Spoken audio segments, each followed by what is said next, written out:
क्यों अघोरी इंसानी खोपड़ी से भोजन करते हैं?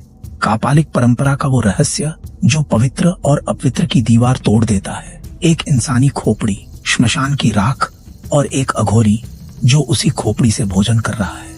ज्यादातर लोगों के लिए यह दृश्य हॉरर है, कुछ के लिए पागलपन, लेकिन अघोरियों के लिए यह मृत्यु का उत्सव नहीं बल्कि रियलिटी का सबसे ब्रूटल ट्रूथ है।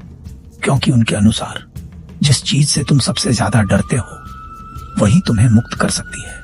अघोरी परंपरा की जड़ें प्राचीन कापालिक साधुओं से जुड़ी हैं। वे ऐसे एस्थेटिक्स थे जिन्होंने समाज के सबसे ताबू सिंबल्स को अपनाया, श्म, शान, राख, हड्डियां और मानव खोपड़ी। लेकिन सवाल है क्यों?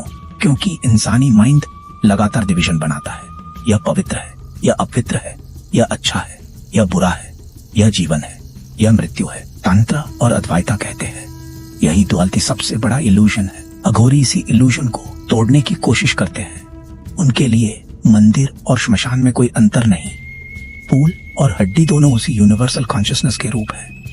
इसीलिए वे कपाल यानी स्कल को एक रिचुअल वेसल की तरह इस्तेमाल करते हैं ताकि माइंड डेथ के डर और डिस्गस्ट की कंडीशनिंग को छोड़ सके। सोचिए, जब कोई इंसान खोपड़ी को छूने से भी डरता है और कोई उसी खोपड़ी को सेक्रेड ऑब्जेक्ट की तरह देखता है तो असली बदलाव बाहर नहीं कॉन्शियसनेस में हो रहा होता है। अघोरी शिव के उस रूप की साधना करते हैं जिसे भैरव कहा जाता है, विनाश का देवता।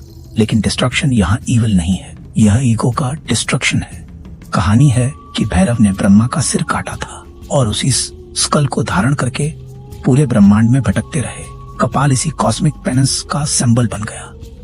अघोरी मानते हैं कि जब तक तुम्हें किसी चीज से घृणा है तब तक तुम नॉन डुअलिटी को समझ ही नहीं सकते। अगर ईश्वर हर जगह है तो फिर कोई वस्तु अपवित्र कैसे हो सकती है? यही कारण है कि वे उन चीजों को अपनाते हैं जिन्हें सोसाइटी रिजेक्ट करती है। क्योंकि लिबरेशन कंफर्ट जोन में नहीं मिलती, वो तब मिलती है जब मन अपने डीपेस्ट फियर का सामना करता है। मॉडर्न न्यूरोसाइंस भी कहती है कि डिस्गस्ट और फियर ब्रेन की कंडीशन रिस्पॉन्सेस है।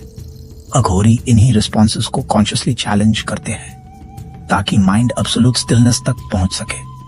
लेकिन इसका मतलब यह नहीं कि हर एक्सट्रीम रिचुअल को ब्लाइंडली कॉपी किया जाए। असल पॉइंट रिचुअल नहीं, कॉन्शियसनेस है।